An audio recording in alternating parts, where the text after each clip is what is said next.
यदि आप भी बिहार बोर्ड से मैट्रिक बोर्ड एग्जाम 2024 में देने जा रहे हैं, तो अगर आपका जो फाइनल बोर्ड एग्जाम 2024 में होगा, तो उससे पहले आपका बिहार बोर्ड के द्वारा एक छोटा सा एग्जाम, जिसे सेंटअप एग्जाम के नाम से जानते हैं, वो लिया जाता है। यह एग्जाम आपका बिल्कुल वही जो फाइनल बोर्ड एग्जाम होंगे उसी के लेवल से रहेंगे। उतना ही आपका ऑब्जेक्टिव आएंगे, उतना ही आपका सब्जेक्टिव रहेंगे, और जो भी आपका विषय कोड वगैरह जो आप यहाँ पर देख रहे हैं, विषय कोड वगैरह सभी चीज आपको वही एग्जाम के स्तर पर होने जा रहा है। तो आपको बस इतना समझना है कि आपका ये एग्जाम में अगर आप सम्मिलित नहीं होते हैं, तो आगे आप जैसे फाइनल बोर्ड एग्जाम 2024 में देने जाएंगे, उसका एडमिट कार्ड वगैरह जो जारी नहीं होगा, फिर उसके बाद आपको एग्जाम में बैठने से वंचित कर दिया जाएगा। तो अगर आप सब जहां से भी है, इस सेंटअप एग्जाम में जो भी आपका स्कूल में होंगे उसमें आप जरूर सम्मिलित हो जाइएगा, क्योंकि आपके लिए यह मात्र लास्ट एग्जाम हो रहा है बिहार विद्यालय परीक्षा समिति की तरफ से। तो इस एग्जाम का उद्देश्य एक ही होता है कि आप उस एग्जाम में सम्मिलित होंगे और किस रूप में प्रश्न आया है उस प्रश्न को आप सॉल्व कर देते हैं। और उसके साथ साथ यही जिस जिस लेवल से प्रश्न आता है, जैसे काफी होता है, मैं आपको उदाहरण के तरह पर दे रहा हूँ, कैसे काफी ऐसा होता है जैसे सवाल में, जैसे कि आप देखते हैं कोई भी सवाल बुक स्टोरी वगैरह पढ़ रहा है, ठीक है, स्टोरी में कोई भी स्टोरी पढ़ रहे हैं, तो मान लीजिए और उसका कोई बीच का लाइन का पॉइंट अगर उसमें से ले लिया है, बीच का पॉइंट से उठाया है, तो आपको इसके क्या करना पड़ेगा, आपको तो इसमें पूरा किताब को शुरू से लेकर अंत तक अध्ययन करना पड़ेगा। जो भी आप स्टोरी का शुरुआत करेंगे तो उन्हें शुरू से लेकर अंत तक पढ़ेंगे, तो उसमें से कहीं बीच में से उठा लिया है, तो अपने को वो भी देख लेना है कि आपका प्रश्न कहीं बीच में से लिया गया है, या कहीं एक आपका जो भी क्वेश्चन पेपर वगैरह सब आप जो पढ़ते हैं, जैसे previous year question paper, model paper, sent up exam का पेपर, तो ये सब आपको जरूर पढ़कर जाना है मैट्रिक बोर्ड एग्जाम 2024 में। तब आसानी से आपको 450 का ड्रीम आप आसानी से अंक ला सकते हैं। चलिए अगला नंबर आगे हम देख लेते हैं किस रूप में आपका, यही आपका सेंटअप एग्जाम का बिल्कुल हूबहू ओरिजिनल प्रश्न पत्र लेकर आ गया हूं आपके सामने। तो देख लेता हूं सेंटअप एग्जाम का पेपर किस रूप में सेट किया गया है। यहाँ पर देखिए सीधे सीधे मैं आपका सभी का ऑब्जेक्टिव का उत्तर बताने जा रहा हूँ। आप यहाँ पर देख सकते हैं, मिला लीजिएगा विषय कोड वगैरह, आपका जो भी जटिल रूटीन की मैंने चर्चा किया था उसमें भी 111 था, ये भी आपका बिल्कुल हूबहू वही प्रश्न पत्र है। चलिए यहाँ पर देख सकते हैं आप सेट कोड वगैरह जो है यहाँ पर लिखा हुआ है, सभी चीज आपका सब्जेक्ट कोड है। सोशल साइंस का, सामाजिक विज्ञान का प्रश्न की देखेंगे जो कि ऑब्जेक्टिव टाइप के देखेंगे,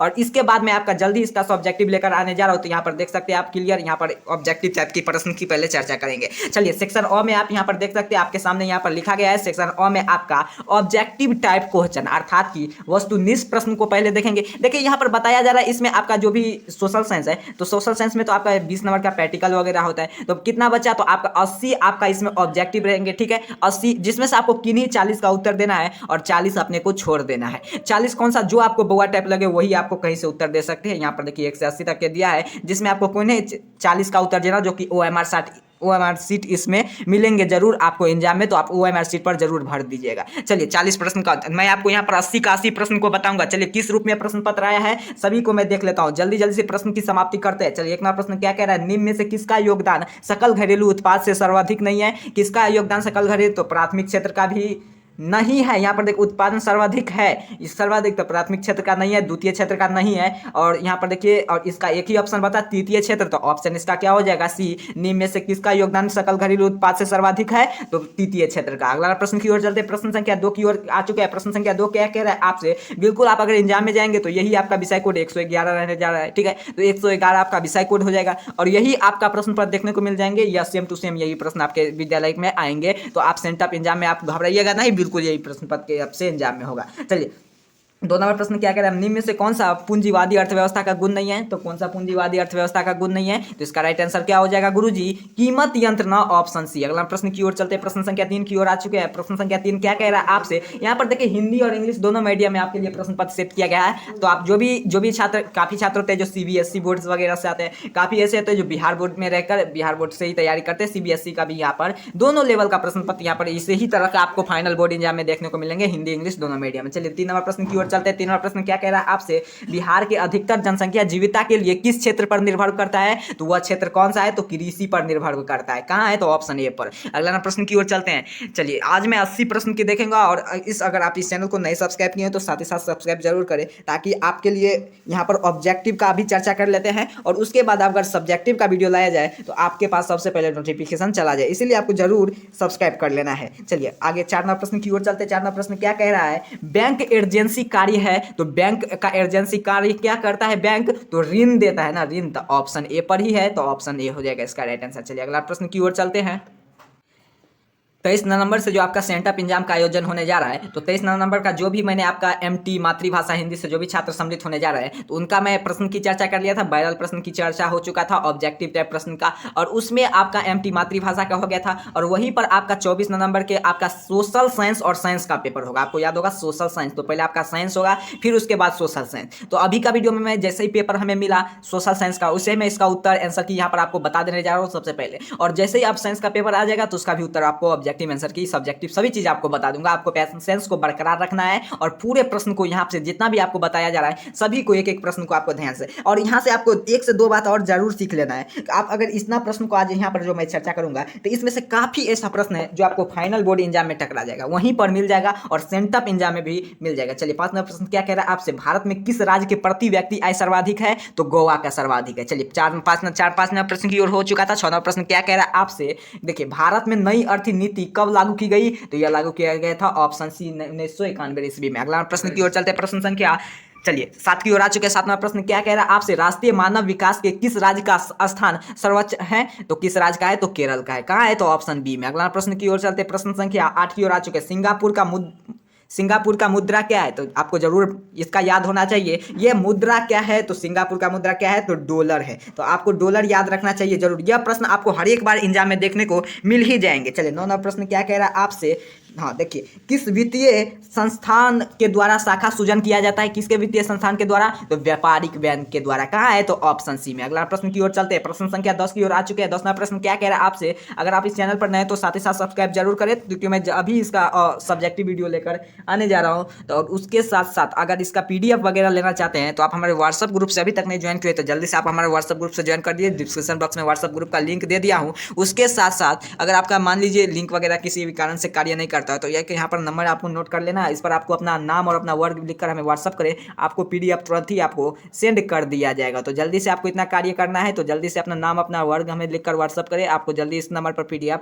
सेंड कर दिया जाएगा। यह बिल्कुल आपका सोशल साइंस का बिल्कुल हूबहू ओरिजिनल प्रश्न पत्र की चर्चा कर रहे हैं। चलिए अगला प्रश्न की ओर चलते हैं। 10वां प्रश्न हो चुका था, नहीं 10वां प्रश्न क्या कह रहा है आपसे, यहाँ पर देखिए, किसने कहा मुद्रा वह है जो मुद्रा का कार्य करती है? क्या कौन ने कहा था?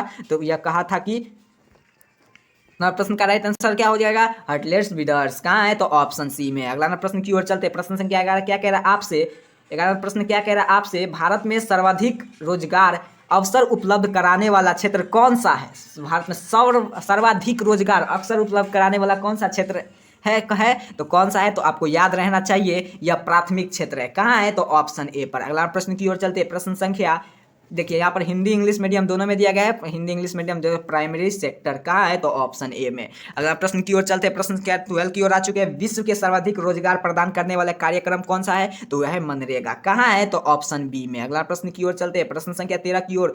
आज मैं 80 प्रश्न को आपको बताऊंगा, जिसमें से आपको किन्हीं 40 का उत्तर आपको देख लेना। अगर इसका पीडीएफ का क्वालिटी वगैरह आपको यहाँ पर वीडियो का है तो आपको 360 पी पर कर लेना है, 360 पी पर कर लीजिएगा तो आपको स्पष्ट रूप से दिखाई देगा। चलिए 13वां प्रश्न क्या कह रहा है आपको, सरकार के द्वारा लगाए गए अनावश्यक नियंत्रण तथा प्रतिबंधन को हटाना क्या कहलाता है? तो वह उदारीकरण कहलाता है। कहाँ है? तो ऑप्शन सी में। अगला प्रश्न की ओर चलते हैं, प्रश्न संख्या 14 की ओर आ चुका है। 14वां प्रश्न क्या कह रहा है आपसे, भारत के विश्व व्यापार संगठन WTO सदस्य, यानी कि WTO का आपका फुल फॉर्म आपको याद है, वर्ल्ड ट्रेड ऑर्गेनाइजेशन। कहाँ है? तो सदस्य कब बना था? तो 1995 में बना था गुरुजी। तो ऑप्शन ए पर है। कहाँ है? तो ऑप्शन ए में। चलिए बिल्कुल आपको यहाँ पर देख सकते हैं, बिल्कुल हूबहू आपका जो भी एग्जाम में प्रश्न आएगा वही आपका यहाँ पर चर्चा मैं कर रहा हूँ। चलिए 15वें प्रश्न की ओर चलते हैं, भारत में उपभोक्ता संरचना अधिनियम की घोषणा कब हुई थी? तो घोषणा कब हुई थी?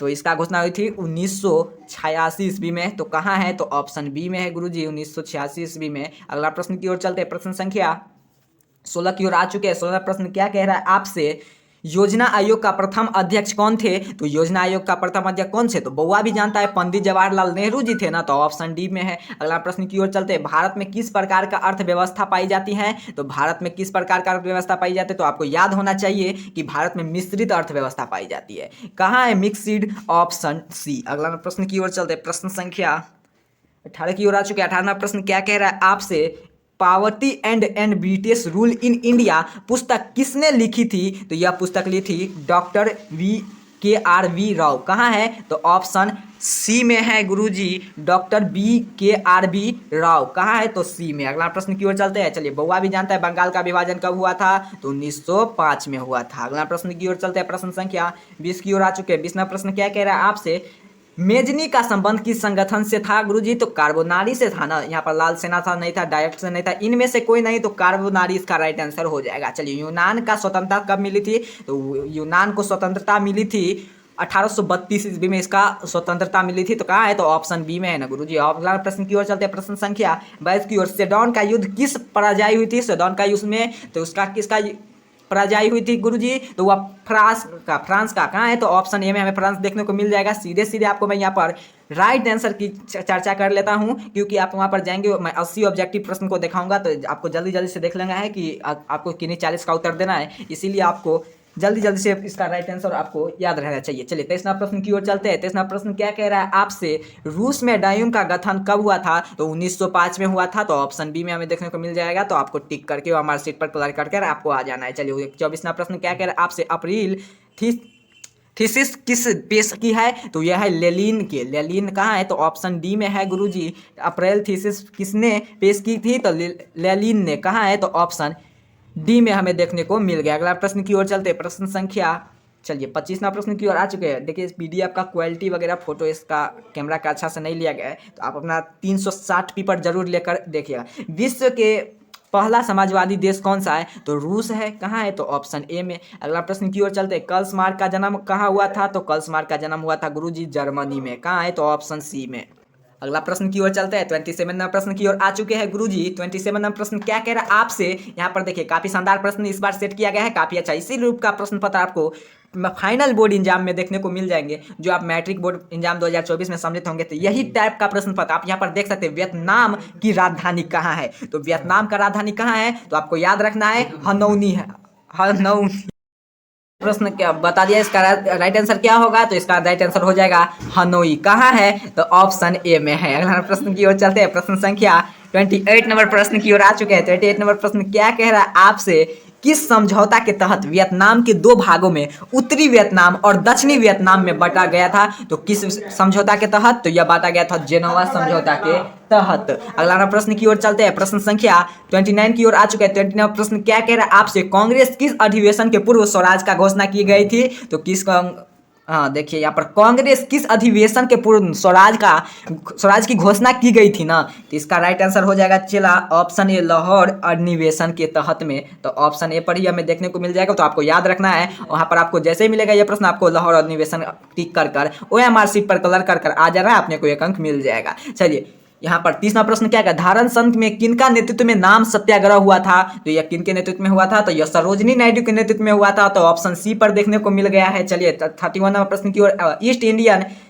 इंडियन एसोसिएशन की स्थापना कब हुआ था? तो यह हुआ था स्थापना, आपको याद रखना है, ऑप्शन डी इसका राइट आंसर हो जाएगा।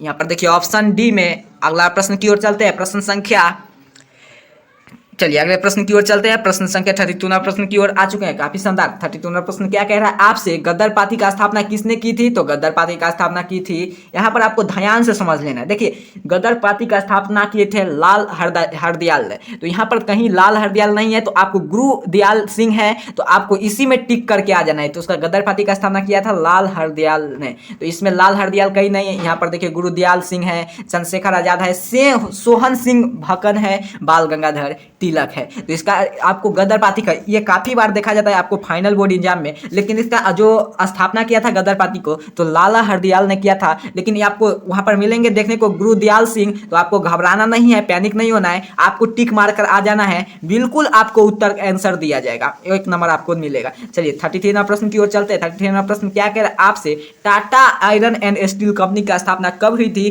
तो कब हुई थी? तो बुआ भी जानता है, 1907 में हुई थी गुरुजी। तो ऑप्शन ए। अगला प्रश्न की ओर चलते हैं। प्रश्न संख्या 34 नंबर प्रश्न की ओर आ चुके हैं। स्पिनिंग म्यूल की आविष्कार किसने किया था? तो जेम्स हरग्रीव्ज ने। कहाँ है? तो ऑप्शन ए पर। अगला प्रश्न की ओर चलते हैं। प्रश्न संख्या, चलिए प्रश्न संख्या 35 नंबर की ओर आ चुके हैं। सीमांत व्यवस्था में स्थापना में किस प्रकार के सही व्यवस्था प्रवर्तिबद्ध थी?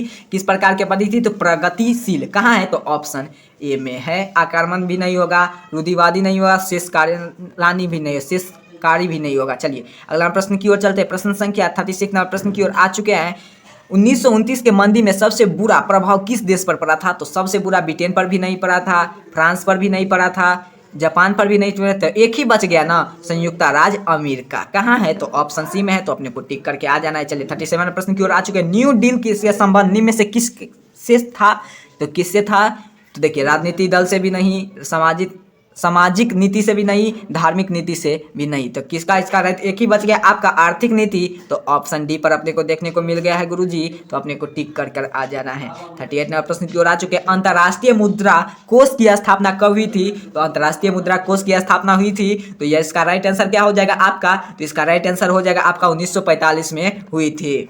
8 नंबर प्रश्न हो चुका था आपके सामने। आज 39 नंबर प्रश्न की ओर चलते हैं गुरुजी। 39 नंबर प्रश्न क्या कह रहा है आपसे? यहाँ पर देखिए, मुद्रा काल का आविष्कार कहाँ हुआ था? तो मुद्रा काल का आविष्कार हुआ था, तो आपको याद रखना है गुरुजी, मुद्रा काल का आविष्कार हुआ था ब्रिटेन में ना। तो चलिए, ब्रिटेन में मुद्रा काल का आविष्कार हुआ था, तो मुद्रा काल का आविष्कार हुआ था ब्रिटेन में। चलिए अगला प्रश्न आगे की ओर चलते हैं। प्रश्न संख्या 40 की ओर आ चुके हैं। 40 नंबर प्रश्न क्या कह रहा है आपसे? प्रथम पेपर मिल की स्थापना किस देश में हुई थी? तो प्रथम पेपर मिल की स्थापना हुई थी तो जर्मनी में हुई थी। कहाँ है? तो ऑप्शन बी की ओर है, जर्मनी में हुई थी। चलिए 41 नंबर प्रश्न की ओर चलते हैं। 41 नंबर प्रश्न क्या कह रहा है आपसे? नाइट्रोफॉस्फेसिस के लेखक कौन थे? तो कौन थे इसका लेखक? तो मार्टिन लूथर। कहाँ है? तो ऑप्शन डी में। अगला प्रश्न की ओर चलते हैं। प्रश्न संख्या 42 नंबर प्रश्न की ओर आ चुके हैं। 42 नंबर प्रश्न क्या कह रहा है आपसे? संवाद कौमुदी किस भाषा के समाचार पत्र था?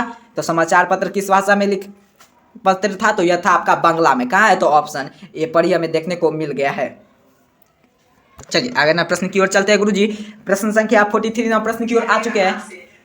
रूस के कहाँ दार्शनिक थे? तो रूस का कहाँ का दार्शनिक थे? तो आपको याद रखना है, रूस एक फ्रांस का दार्शनिक थे, तो ऑप्शन ए हो जाएगा। चलिए अगला प्रश्न की ओर चलते हैं। प्रश्न संख्या 44 नंबर प्रश्न की ओर आ चुके हैं। गोलघर का निर्माण कब हुआ था? तो गोलघर का निर्माण कब हुआ था? तो आपको जरूर याद रखना है 1786 ईस्वी में, तो ऑप्शन ए पर हमें देखने को मिल गया है, तो इसका राइट आंसर हो जाएगा। चलिए अगला प्रश्न की ओर चलते हैं। प्रश्न संख्या 45 नंबर की ओर आ चुके हैं। 45 नंबर प्रश्न क्या कह रहा है आपसे? असहयोग आंदोलन के प्रस्तावन कांग्रेस के किस अधिवेशन में पारित हुआ था? तो किस अधिवेशन में है? तो आपको याद होना चाहिए, यह सितंबर 1920 कोलकाता में हुआ था गुरुजी, तो ऑप्शन ए पर देखने को मिल गया है। चलिए 46 नंबर प्रश्न और चलते हैं। मात्र आपको 40 ही बनाना है, आपको मैं पूरा 80 प्रश्न तक की चर्चा करूंगा। जो आपको बुआ टाइप लगे वही आपको बना कर आना है, और कोई इधर उधर नहीं। बस आपको 40 में 40 अंक को ऑब्जेक्टिव में आना चाहिए, क्योंकि आप जानते हैं इसका रिजल्ट वगैरह भी बिहार विद्यालय परीक्षा समिति जारी कर देता है। तो और चलिए फोटो आपके स्कूल का ऊपर डिपेंड करता है। अगर इसका स्कूल आपका डाटा तैयार करके देता है बिहार विद्यालय परीक्षा समिति के द्वारा जो मांग किया जाता है, उसमें अगर डाटा तैयार हो जाए तो आपका निश्चिंत है कि आपका रिजल्ट आएगा इसका। चलिए 46 का प्रश्न, ताशकंद में भारतीय कम्युनिस्ट पार्टी का स्थापना किसने की थी? तो एम.एन. राय ने। कहाँ है? रोय ने, ऑप्शन बी में। अगला प्रश्न की ओर चलते हैं। यह 7 नंबर प्रश्न क्या कौन है? तो इसका राइट आंसर आपको याद होना चाहिए, मैंने आपको बताया, मेजनी ने, ऑप्शन ए पर। अगला प्रश्न की ओर चलते हैं। प्रश्न संख्या 48 नंबर प्रश्न की ओर आ चुके हैं। भारतीय संविधान सभा का गठन कब हुआ था? तो आपको याद होना चाहिए 1946 में हुआ था। अगला प्रश्न की ओर चलते हैं। प्रश्न संख्या 49 प्रश्न की ओर, निम्न में से कौन सा संघ सूची में नहीं है? तो पुलिस नहीं है, शिक्षा भी संघ सूची में लाया गया है, संचार को भी, स्वस्थता यहाँ पर देखिए व्यवस्था होता, तो यह उसका भी लाया गया है, और पुलिस को भी नहीं लाया गया है संघ सूची में। चलिए अगला प्रश्न की ओर चलते हैं। प्रश्न संख्या 50 की ओर आ चुके हैं। संविधान का संशोधन हेतु संसद के दोनों सदनों को कितने बहुमत आवश्यक है? तो कितने बहुमत है? तो 2/3 हो जाएगा, 2/3, तो ऑप्शन सी में हमें देखने को मिल गया है। अगला प्रश्न की ओर चलते हैं। प्रश्न संख्या 51 नंबर प्रश्न की ओर आ चुके हैं। 51 नंबर प्रश्न क्या कह रहा है आपसे कि राष्ट्रीय स्तरों पर पंचायती राज प्रणाली की शुरुआत किस समिति के अनुशासन से हुई थी? तो यह आपको याद रखना है, बलवंत राय मेहता के समिति से। अगला प्रश्न की ओर चलते हैं। प्रश्न संख्या 52 नंबर प्रश्न की ओर, संविधान में कौन सा संशोधन विधायकों पंचायती राज प्रणाली से संबंधित नहीं है? अब देखें यहाँ से पॉलिटिकल साइंस से प्रश्न स्टार्ट हो गया, तो यह 73वां हो जाएगा आपका राइट आंसर। चलिए अगला प्रश्न की ओर चलते हैं। प्रश्न संख्या 53 नंबर प्रश्न की ओर, पंचायती राज व्यवस्था का दूसरा स्तर में निम्न में से कौन सा है? तो दूसरा स्तर आपको याद होना चाहिए, पंचायत समिति होता है, तो कहाँ है? तो ऑप्शन सी में। अगला प्रश्न की ओर चलते हैं। प्रश्न संख्या 54 नंबर प्रश्न की ओर आ चुके हैं। 1975 में आपातकाल के समय प्रधानमंत्री कौन थे? तो प्रधानमंत्री थे, आपको याद होना चाहिए, इंदिरा गांधी थे, तो ऑप्शन ए में हमें देखने को मिल गया। अगला प्रश्न की ओर चलते हैं। प्रश्न संख्या 50 की ओर आ चुके हैं। Chipko movement originated in which state, तो उत्तराखंड, ऑप्शन बी। अगला प्रश्न की ओर चलते हैं, प्रश्न संख्या 56 नंबर प्रश्न की ओर आ रही है। Which of the following national political party, तो national political party communist party, तो ऑप्शन डी अर्थात की भारतीय कम्युनिस्ट पार्टी। अगला प्रश्न की ओर चलते हैं, प्रश्न संख्या 57 नंबर की ओर आ चुके हैं। 57 नंबर प्रश्न क्या कहता है, where did the right information movement start in Rajasthan, कहाँ है, तो ऑप्शन ए में। अगला प्रश्न की ओर चलता है, प्रश्न संख्या 58 नंबर प्रश्न की ओर आ चुका है। How is the longer tenure of mayor, कहाँ है, तो कितने मयूर थे, तो महापौर में कार्यालय में कितने वर्ष का होता है, तो आपको याद रहना चाहिए 5 वर्ष का होता है, 5 ईयर्स। अगला प्रश्न की ओर चलते हैं, हिंदी इंग्लिश एक ही प्रश्न पत्र है, बस आपको यहाँ पर हिंदी मीडियम और इंग्लिश मीडियम में आपको पैनिक नहीं होना है, बस आपका जो भी इसका राइट आंसर होगा वही आपका ऊपर यहाँ पर देखिए पंजाबी सेम लिखा गया है, तो आपको पैनिक होने की कोई बात नहीं। चलिए, हरित क्रांति का किस राज्य में आर्थिक लाभ हुआ था, तो आपको याद होना चाहिए, यह हुआ था हरियाणा में भी हुआ था, पंजाब में भी हुआ था गुरुजी, उत्तर प्रदेश में भी हुआ था, इसीलिए तो यहाँ पर दिया गया है इनमें से सभी, तो इसका राइट आंसर हो जाएगा ऑप्शन डी। अगला प्रश्न की ओर चलते हैं, 60 नंबर प्रश्न की ओर आ चुके हैं। 60 नंबर प्रश्न क्या कह रहा है आपसे, पानी निजीकरण विरुद्ध कहाँ संघर्ष हुआ था, तो ऑप्शन डी हो जाएगा इसका राइट आंसर, बेलिविया में। कहाँ है, तो ऑप्शन डी में। अगला 61 प्रश्न की ओर आ चुका है, भारत में किस प्रकार के दलीलीय व्यवस्था है, तो भारत में बहुदलीय व्यवस्था है, तो आपको याद रहना चाहिए। अगला प्रश्न की ओर चलते हैं, प्रश्न संख्या 62 नंबर प्रश्न की ओर आ चुके हैं। माधव कुमार किस देश में के पूर्व में प्रधानमंत्री थे, तो माधव कुमार थे या नेपाल के पूर्व प्रधानमंत्री। अगला प्रश्न की ओर चलते हैं, 63 प्रश्न की ओर आ चुका है। भारत में प्रथम चीनी मिल की स्थापना किस राज्य में की गई थी ना, तो चीनी मिल के आपको याद होना चाहिए, यह उत्तर प्रदेश में हुई थी, इसका राइट आंसर ऑप्शन आपको बी होगा। चलिए, अगला प्रश्न की ओर आ चुका है। अगला प्रश्न क्या कह रहा है आपसे, 64 नंबर, चाणक्य का संबोधन किस देश से था, तो यह चाणक्य का संबोधन यह भारत से ही था, तो ऑप्शन सी में है, भारत में। म्यांमार से नहीं था, श्रीलंका से नहीं, नेपाल से भी नहीं था, तो एक ही ऑप्शन है यहाँ पर बच गया, भारत। चलिए, कान्हा राष्ट्रीय उद्यान कहाँ है, तो कान्हा राष्ट्रीय उद्यान उत्तर प्रदेश में भी नहीं है, गुजरात में भी है, महाराष्ट्र में नहीं है, तो एक ही ऑप्शन बच गया है गुरुजी, मध्य प्रदेश में। अगला प्रश्न की ओर चलते हैं, प्रश्न संख्या 66 नंबर प्रश्न, महासागरीय संसाधनों के देश अधिकतम के लिए अधिपतियों के लिए होता है, तो कितने के लिए होता है, तो आपको याद होना चाहिए 2000 किलोमीटर तक होता है, तो ऑप्शन ए में है। अगला प्रश्न की ओर चलते हैं, 67 प्रश्न क्या कह रहा है, निम्न में से कौन सा स्वामित्व के आधार पर संसाधन को वर्गीकरण का प्रकार है, तो वर्गीकरण का प्रकार कौन सा हो जाएगा, तो यह हो गया नवीकरणीय न, तो ऑप्शन सी होगा इसका राइट आंसर, नवीकरणीय। अगला प्रश्न की ओर चलते, प्रश्न संख्या 68 प्रश्न की ओर आ चुका है। किस नदी की उत्पत्ति अमरकांत से हुई है, तो आपको याद होगा गंडक को ऑप्शन ए में है। अगला प्रश्न की ओर चलते हैं, बिहार के कितने प्रतिशत कृषि क्षेत्र है, तो बिहार में आपको याद होना चाहिए 60% कृषि का क्षेत्र है। अगला प्रश्न की ओर चलते हैं, प्रश्न संख्या 70 को, श्वेत क्रांति का संबंधित है, तो श्वेत क्रांति, दूध के श्वेत क्रांति को इसे व्हाइट क्रांति के नाम से भी जानता है और इसे दूध का क्रांति के नाम से भी जानता है, तो आपको जहां पूछे श्वेत क्रांति को किस नाम से जाना, चाहे फाइनल बोर्ड एग्जाम में चाहे सेंटअप एग्जाम में तो है ही, और फाइनल बोर्ड एग्जाम में पूछे तो दूध को क्रांति को तो कौन सा नाम से, तो श्वेत क्रांति के नाम से। श्वेत क्रांति को कौन सा नाम से जाना जाता है, तो दूध के नाम से। इसी रूप में आपको व्हाइट नाम यहाँ पर देखिए, white revolution of relative to, तो यहाँ पर मिल्क। अगला प्रश्न की ओर चलते हैं, 71 प्रश्न की ओर आ चुके हैं। रबड़ की खेती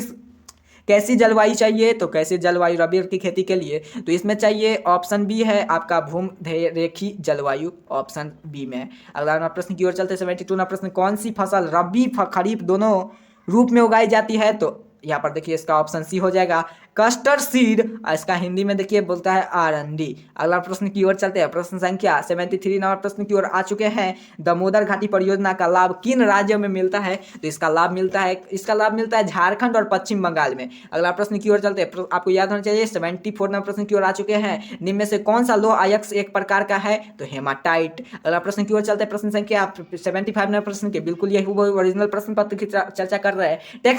टेक्सोल का उपयोग होता है, तो टेक्सोल का कैंसर में होता है। तो अगला प्रश्न की ओर चलते हैं, 80 प्रश्न, मात्र अब 4 से 5 प्रश्न शेष बच चुका है, जल्दी से देख लेते हैं। बिहार में कौन सा क्षेत्र सूखा प्रवान है, तो दक्षिणी बिहार। अगला प्रश्न की ओर चलते हैं, प्रश्न संख्या 77 प्रश्न की ओर आ चुका है। भूकंप का केंद्र ऊर्ध्वाधर पृथ्वी के सतह पर किस स्थिति को कहते हैं, तो अधिकेंद्र को कहते हैं, ऑप्शन सी में। अगला प्रश्न की ओर चलते हैं, प्रश्न संख्या 78 ना प्रश्न की ओर, निम्न में से किसे सर्वाधिक खतरनाक सुखाड़ माना जाता है, तो इसे माना जाता है सामान्य सुखाड़ को भी नहीं, कृषि सुखाड़ को भी, इनमें से कोई नहीं है। तो यहाँ पर देखिए बताया जाए, मौसमी सुखाड़ को माना जाता है, तो ऑप्शन सी इसका राइट आंसर हो जाएगा गुरुजी 78 नंबर प्रश्न का। चलिए अगला प्रश्न की ओर चलते हैं, प्रश्न संख्या 79 में बाढ़ का हानि होता है, तो बाढ़ को आपको याद होना चाहिए, फसल को भी हानि हो जाता है, पशु को भी होता है, भवनों की भी होता है, और इनमें से सभी इसीलिए तो यहाँ पर दिया गया है गुरुजी। अगला हम प्रश्न की ओर चलते हैं, प्रश्न संख्या 80, लास्ट प्रश्न को देखते हैं। इनमें से कौन सा प्राकृतिक अपवाद है? अपवाद है तो अपवाद है कौन सा? प्राकृति जो है उसे हम कहते हैं परमाणु विस्फोट। प्राकृति हो गया, ये तो आपका संपादन ये मानव के द्वारा आतंकवाद जो होगा ये भी मानव के, सुनामी, प्राकृतिक सुनामी, ये सब सुनामी हो जाएगा, इसका विस्फोट नहीं, इसका ऑप्शन सी हो जाएगा। आपको जरूर देख लेना है और इसका ऑप्शन आपको कमेंट बॉक्स में जरूर करना है। चलिए इसी तरह आपका जितना भी प्रश्न पता है सभी की देख लिया, जितना भी ऑब्जेक्टिव टाइप प्रश्न था सभी को मैं देख लिया, जितना भी आपका सब्जेक्टिव टाइप प्रश्न है आप सब्जेक्टिव टाइप का जल्दी इसका उत्तर लेकर आने जा रहा हूँ। अगर आप इस चैनल पर नहीं सब्सक्राइब किए हैं तो साथ ही साथ सब्सक्राइब जरूर करें, वीडियो को एक लाइक जरूर करें। आप जानते हैं वीडियो बनाने में काफ़ी ज़्यादा मेहनत लगता है, जैसे कि आप यहाँ पर देख रहे हैं काफ़ी ज़्यादा मेहनत हमसे लगता है, तो आपको वीडियो को लाइक जरूर करना है, अपने दोस्त मित्र के पास शेयर करना है, ताकि वो भी पता लगे कि आपका एग्जाम में इसी लेवल का प्रश्न आएगा, तो वो भी आपको समझ कर जाएगा, तो एग्जाम में अच्छा परफॉर्मेंस कर जाएगा, वो भी आपका साथ फाइनल बोर्ड एग्जाम में सम्मिलित हो सकता है। तो आपको उसको भी सम्मिलित करना है, क्योंकि आप देखते हैं वंचित कर दिया जाता है काफ़ी अगर आप सेंटअप एग्जाम में अगर सम्मिलित नहीं होते हैं तो। चलिए अगला इसी तरह आपका जो भी आपका सेंटअप एग्जाम का पेपर था सोशल साइंस का, आज का ऑब्जेक्टिव टाइप प्रश्न को देख लिया है, तो अभी का ऑब्जेक्टिव टाइप प्रश्न को आपको देख लिया, तो आपको जल्दी इसका वीडियो के बाद आपको सब्जेक्टिव टाइप प्रश्न को लेकर आने जा रहा हूँ। तब तक के लिए आपको घबराना नहीं है, पैनिक नहीं होना है। तो आपको क्या करना है, वीडियो को लाइक करना है। अगर इसका पीडीएफ लेना है तो आपको मैं बता ही दिया, वीडियो का डिस्क्रिप्शन बॉक्स में इसका पीडीएफ है। तब तक के लिए आप सभी को इतना कार्य करो। आप सभी को बहुत बहुत धन्यवाद।